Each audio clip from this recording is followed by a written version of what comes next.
Se você puder abrir a sua Bíblia comigo, lá em Marcos capítulo 10, eu vou ler os versículos 32 ao 34, tá ok? Eu vou ler na versão NVI, Marcos 10, do 32 ao 34. É bom estar aqui novamente com os irmãos, falando um pouco mais a respeito da palavra de Deus.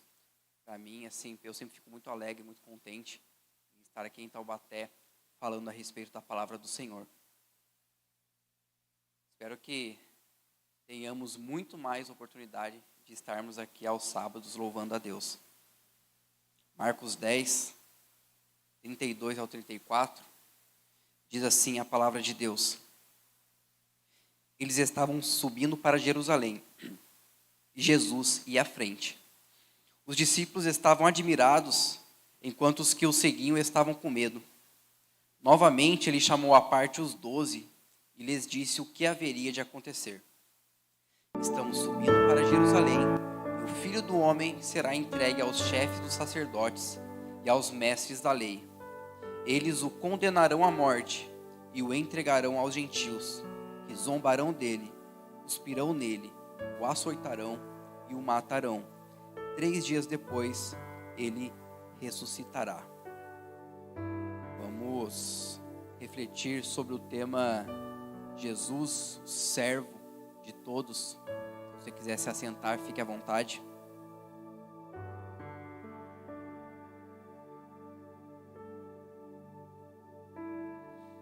Estamos falando do último ano do ministério de Jesus aqui na terra. Ele já tinha curado muita gente, já tinha ensinado muita gente. Os seus discípulos, a essa altura, já conhecia o poder do seu mestre, o poder de Jesus. Apesar de, infelizmente, os discípulos ainda não tinham compreendido 100% do ministério de Cristo, mas mesmo assim, eles já sabiam quem era Jesus e quão poderoso ele era.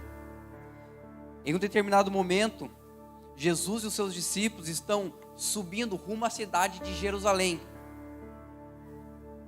Cidade essa na qual ele seria traído, Jesus seria preso, Jesus seria açoitado, zombado, humilhado e por fim, Jesus seria morto. Jesus então estava caminhando para essa cidade na qual ele sabia de tudo isso, o que lhe iria acontecer, como ele mesmo falou e como ele mesmo expôs aos discípulos.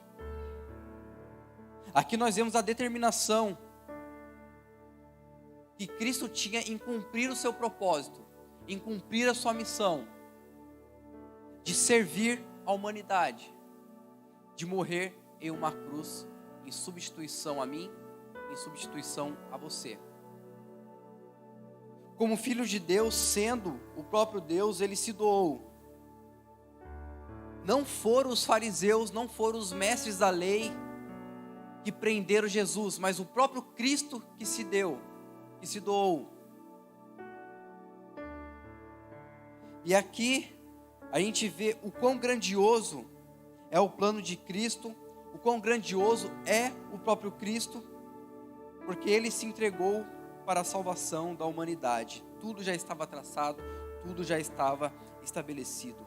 Isso mostra muito da essência do nosso mestre, em servir. Tudo já estava traçado, tudo já estava planejado, tudo ocorreu como havia de ocorrer, como o próprio Cristo expôs. Jesus, então, o Messias, ele deveria morrer para que nós pudéssemos, então, ter a nossa salvação, para que a consequência do pecado, a morte eterna, fosse vencida, fosse aniquilada.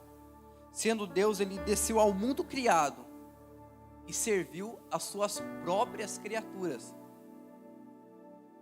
Ele serviu, como nós já falamos, ele morreu em uma cruz para nos livrar da morte e do pecado. Jesus, então, está caminhando rumo à cidade de Jerusalém. E ali, os discípulos que estavam com ele estavam maravilhados e estavam com medo também, daquilo que estava para acontecer. Os discípulos tinham uma certa noção de que algo grandioso estava para acontecer, apesar de eles não ter ainda 100% do entendimento, ainda eles não tinham compreendido 100% ali do que Cristo iria fazer, mesmo Jesus sendo tão claro.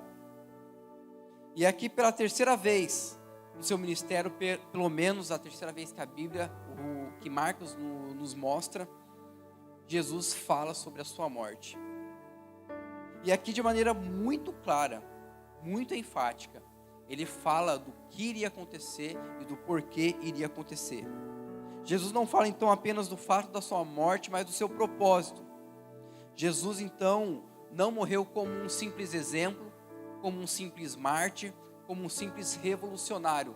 Jesus morreu como redentor, como aquele que nos substituiu na cruz. Jesus teve uma morte vicária, uma morte substitutiva para nos salvar. O grande Criador do universo veio para servir as suas criaturas. O poder de Jesus é visto aqui. Ele sabia o que iria acontecer e como iria acontecer, e de fato aconteceu. De maneira clara, ele mostra tudo então que iria ocorrer. Ele foi entregue, rasgaram suas vestes, prenderam ele, açoitaram ele, bateram nele, humilharam o nosso Cristo, o eterno Filho de Deus, Todo-Poderoso, desceu aqui na terra para ser humilhado, para servir. Aquele que antes era adorado pelos anjos, agora desce e é cuspido pelos humanos. Esse rei, esse Cristo, morreu em uma cruz para nos salvar.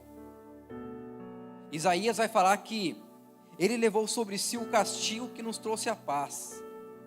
Isaías 53, 5, vai falar que ele foi ferido por causa das nossas transgressões e moído por causa das nossas iniquidades. O castigo que nos traz a paz estava sobre ele, e pelas suas pisaduras fomos sarados. O grande profeta Isaías, 600 anos antes do próprio Cristo, já estava falando o que iria acontecer com o Mestre. Mas ele não predisse apenas sua morte, mas também a sua ressurreição. Graças a Deus, mesmo acontecendo isso tudo, como ele mesmo disse, ao terceiro dia ele ressuscitou. Estava decretado então o fim da morte. Jesus venceu a morte para nos dar a vida. Louvado seja o nome dele por isso. Graças a ele, hoje nós temos condições de sermos salvos, sermos libertos do poder e do efeito do pecado e da morte. Mas enquanto o caminho de Jesus rumo a Jerusalém era um caminho de sofrimento, era um caminho de angústia, era um caminho de dor, os discípulos que estavam do lado dele estavam trilhando o mesmo caminho que o Mestre. Mas o caminho que os discípulos estavam trilhando não era esse caminho de angústia, esse caminho de dor, esse caminho de sofrimento. Era o caminho da ambição, era o caminho do poder, era o caminho do status e do reconhecimento. Olha o que acontece nesse caminho. Eu vou ler Marcos 10, do 35 ao 45. Nisso, Tiago e João, filhos de Zebedeu, aproximaram-se dele e disseram: Mestre, queremos que nos faças o que vamos te pedir. O que vocês querem que eu lhes faça? Perguntou ele. Eles responderam: permite que na tua glória nos assentemos um à tua direita e o outro à tua esquerda. Disse-lhe Jesus: vocês não sabem o que estão pedindo. Podem vocês beber o cálice que eu estou bebendo, ou ser batizados com o batismo com que eu estou sendo batizado? Podemos, responderam eles. Jesus lhes disse: vocês beberão o cálice que eu estou bebendo e serão batizados com o batismo com que eu estou sendo batizado. Mas o assentar-se à minha direita ou à minha esquerda não cabe a mim conceder.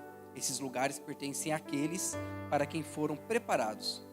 Quando os outros 10 ouviram essas coisas, ficaram indignados com Tiago e João.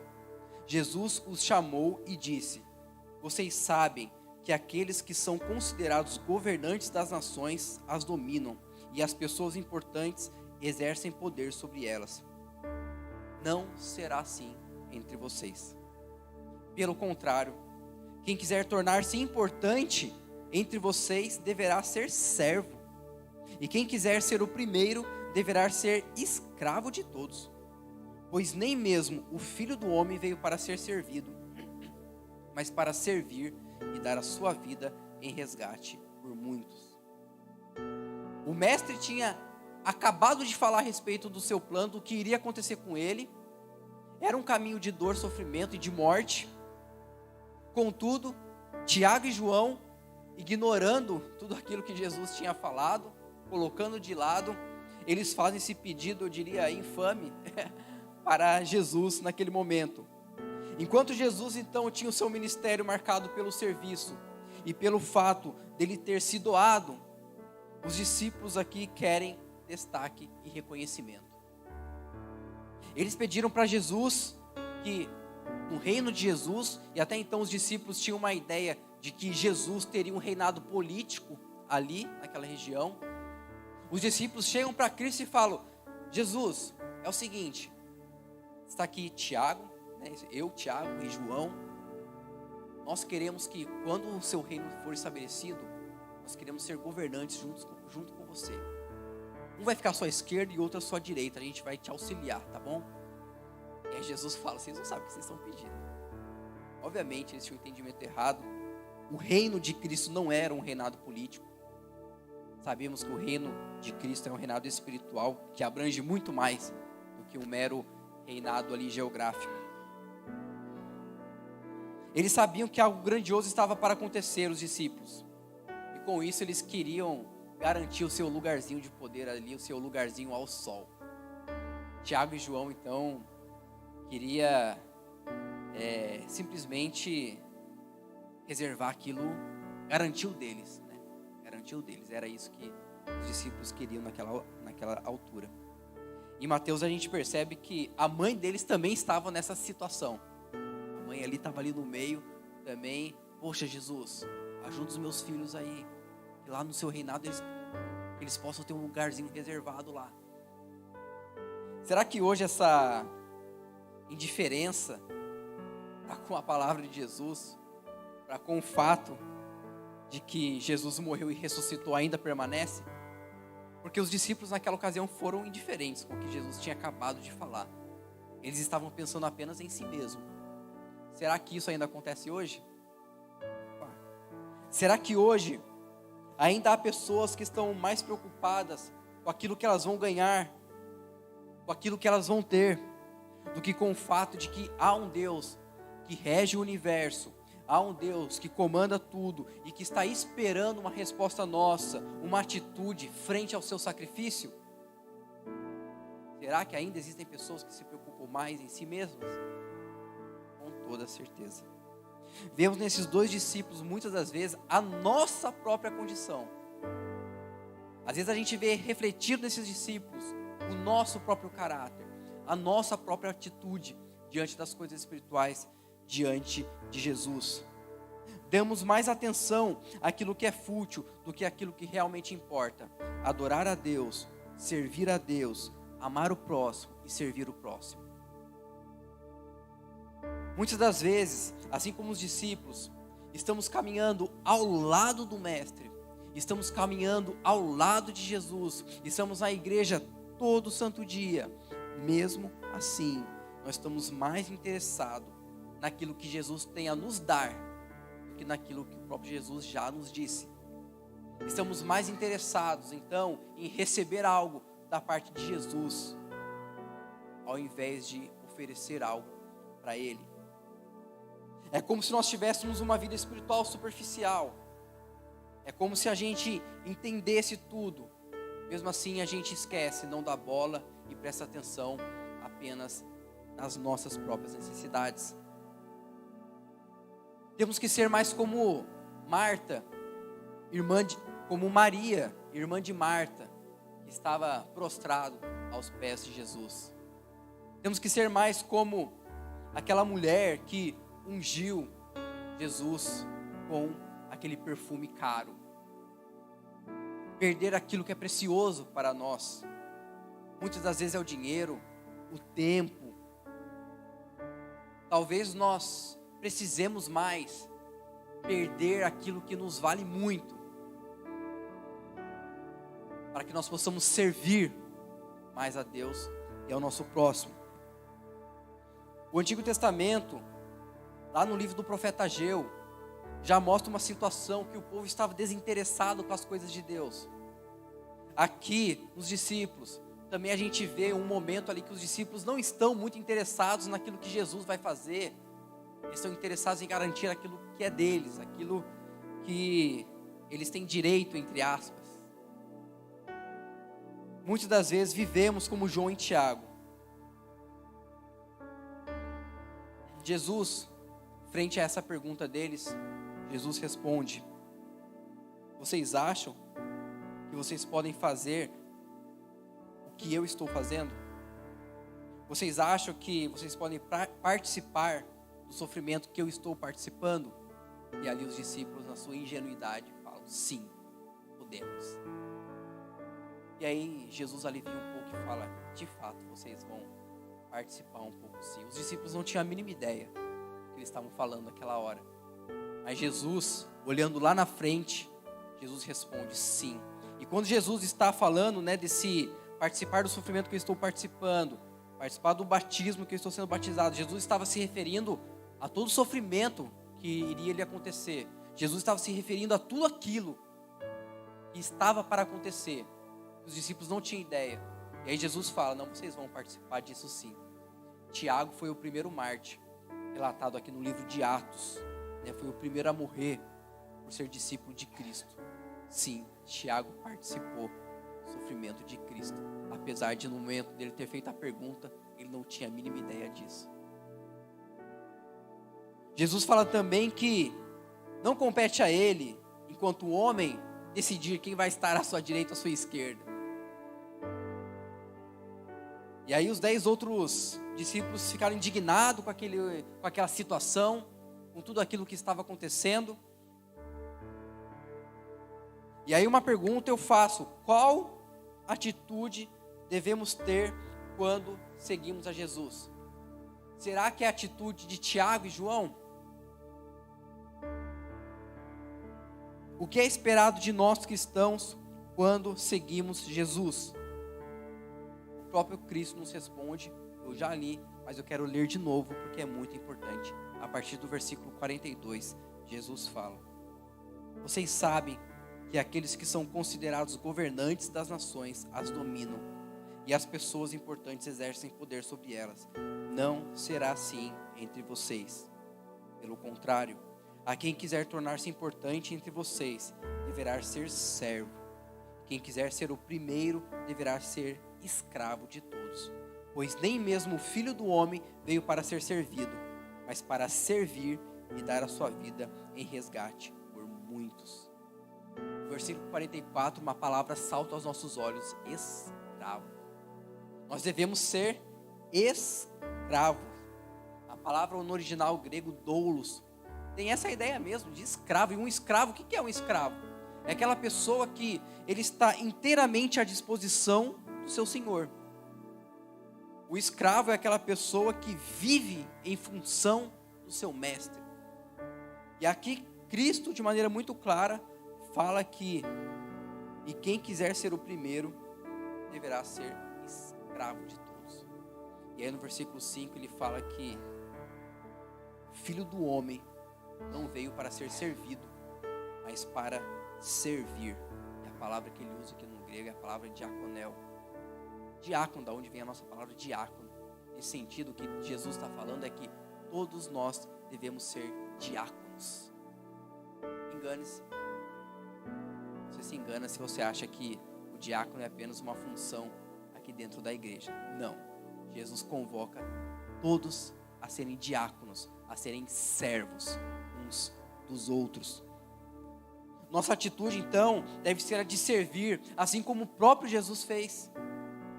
De querer o bem do próximo e não apenas o nosso. No reino de Deus, então, o maior é aquele que serve. Aqui na terra, quanto maior você é, menos você serve. Pelo contrário, mais você é servido, mais você tem pessoas ao seu dispor. No reino de Cristo não. Quer ser grande? Sirva mais pessoas.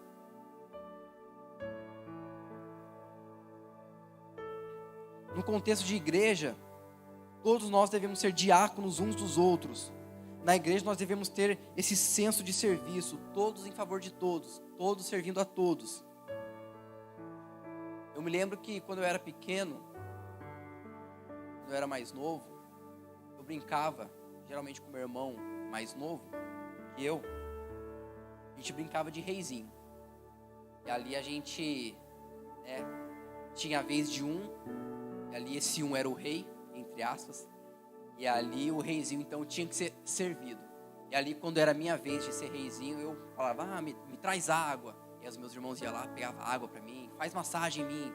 E eles faziam massagem. E ali eu era o rei, né?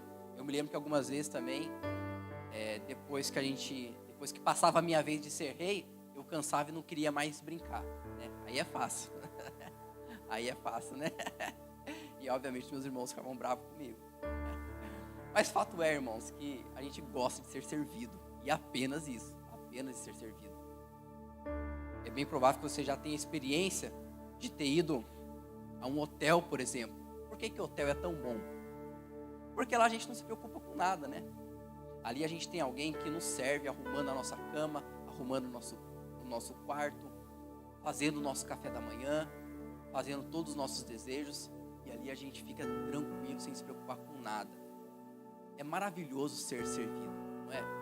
É muito bom. Mas Jesus nos convoca a sair desse conforto e a servir mais. Jesus nos convoca a olhar para o nosso vizinho e ver qual é a necessidade dele e servir o nosso vizinho. Jesus nos convoca a olhar para o nosso irmão aqui na igreja e ver qual é a necessidade dele e servir o nosso irmão. Seja com o nosso tempo, seja com os nossos recursos, seja com o que for, temos que servir mais. Não seja como eu fui lá atrás, né? De quando eu estava sendo reizinho, eu era servido, mas quando era a minha vez de servir, aí eu parava a brincadeira, não queria mais brincar. Não faça isso. Jesus nos convoca a sermos diáconos uns dos outros, a servirmos uns aos outros. Infelizmente, o poder é buscado e adorado por muitos hoje. Por isso é tão difícil a gente inverter essa noção na nossa mente. A noção de que servir é melhor do que ser servido. O nosso mestre Jesus, aquele que tinha todo o poder, aquele que tinha toda a glória e ainda tem, com certeza, ele escolheu servir as suas próprias criaturas. Ele desceu do seu trono e veio aqui se humilhar. Eu acho que a imagem mais humilhante que a gente pode ter de Cristo é ele abaixado e lavando os pés dos seus discípulos. A gente gosta de estar na posição no lava-pés, sentado na nossa cadeira confortável e tendo os nossos pés sendo lavados. Essa é a melhor posição. Mas a posição do nosso mestre foi a de joelho no chão e lavando os pés sujos do discípulo. É com essa imagem que nós temos que aprender. É essa imagem que nós temos que ter em mente. Jesus fala que nós devemos imitar Ele em tudo. No serviço também. Se o nosso mestre serviu, nós serviremos também. Podemos citar aqui muitos exemplos, além do próprio exemplo de Cristo, de pessoas que serviram ao próximo, de pessoas que serviram ao reino de Deus. Trago aqui apenas um exemplo, que é algo recente. Mês passado, em setembro, morreu o assim conhecido como Irmão André, o fundador do Ministério Portas Abertas. O irmão André ficou conhecido como o contrabandista de Deus, porque no período da União Soviética, ele levava a Bíblia escondido para os cristãos lá dentro da União Soviética. O irmão André, ele foi um exemplo de pessoa que deixou um legado de 67 anos de trabalho à igreja perseguida. O Ministério Portas Abertas é um ministério que se dedica a auxiliar, a prestar auxílio aos irmãos cristãos em países onde eles são perseguidos. O irmão André iniciou esse ministério, teve a sua vida marcada por servir ao próximo, por ajudar ao próximo, para que o próximo tivesse condições de adorar a Deus, de servir a Deus, de servir ao próximo também. Poderia citar vários e vários outros exemplos, mas trago um apenas que é recente, uma vez que ele faleceu mês passado. Então é digno de nota. Sejamos como o irmão André também, que se dedicou ao próximo, serviu ao próximo. No livro de Marcos, nós vemos o quanto o nosso mestre Jesus serviu. Marcos não se preocupa muito em relatar o início, a infância de Jesus, ali relatar como Jesus nasceu, não. O evangelista Marcos já começa o seu relato, já com Jesus adulto, Jesus sendo batizado, e ali em diante Jesus já começa a sua obra. Marcos então é intencional em mostrar Jesus em atividade. Marcos é intencional em mostrar Jesus fazendo, Jesus servindo. Em Marcos então a gente vê como Jesus chama de maneira milagrosa os seus discípulos. Em Marcos a gente vê o relato de Jesus curando, Jesus expulsando demônios, Jesus curando a sogra de Pedro, Jesus curando o leproso, Jesus curando o paralítico, Jesus curando multidões, Jesus perdoando pecados, Jesus ressuscitando pessoa, Jesus acalmando uma tempestade. E Marcos nos relata isso tudo, Jesus servindo, se mostrando, né? Ele que tinha todo o direito de ser rei e ser servido, mas não, Jesus incansavelmente estava lá no meio da multidão, curando, servindo e se mostrando como um serviçal. No último versículo, Jesus, ele demonstra, aqui nesse versículo que nós lemos, de Marcos 10, Jesus demonstra aquele que foi o seu maior serviço e o maior serviço já realizado na humanidade, que foi a sua morte em resgate de todos nós. Nós não podemos seguir o padrão da sociedade e ir em busca do poder de maneira ambiciosa, de maneira egoísta, sem pensar no próximo. A gente não pode seguir esse padrão que é tão difundido hoje. Não podemos fazer como Tiago e João, que simplesmente ignoraram o propósito de Cristo e queriam garantir apenas aquilo que era deles. Que nesse finzinho de tarde nós possamos resgatar a importância da notícia de que Jesus morreu e ressuscitou, e que nós possamos viver nessa vida como Jesus viveu, servindo. Salmo 100, versículo 2 vai falar assim: servir ao Senhor com alegria. E aqui é muito curioso, interessante, porque há um motivo para nós servirmos ao Senhor com alegria. Atos nos mostra esse motivo. Atos 17, 25 vai falar que Deus não é servido por mãos humanas como se de alguma coisa precisasse, pois Ele mesmo é quem a todos dá vida, respiração e tudo mais. Olha só que curioso. A gente serve a Cristo não porque Ele precisa de algo, diferente do nosso próximo. A gente serve o nosso próximo porque o nosso próximo tem alguma necessidade e a gente ajuda ele. Quando a gente serve a Deus, não é porque Deus tem alguma necessidade, muito pelo contrário. Nós não temos esse fardo de satisfazer as necessidades de Deus quando a gente o serve, mas somos felizes em serviço a Deus porque Ele é que atende às nossas necessidades quando a gente o serve. Olha só que coisa. Então a gente pode ficar tranquilo, porque servindo a Deus é as nossas necessidades que são supridas. Talvez você tenha em mente que, Edinho, eu reconheço a necessidade de servir o próximo, mas eu estou passando por tanta luta, estou passando por tanta coisa, por tanta dificuldade, que não sobra nada o meu irmão. Não caia nesse erro.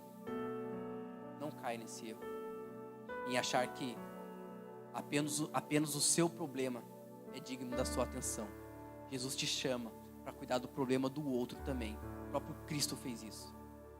Jesus te chama para deixar um pouquinho o seu problema de lado. É difícil, eu sei. Também passo por isso. Mas Jesus te chama a deixar um pouquinho o seu problema de lado e se preocupar com o problema do seu irmão.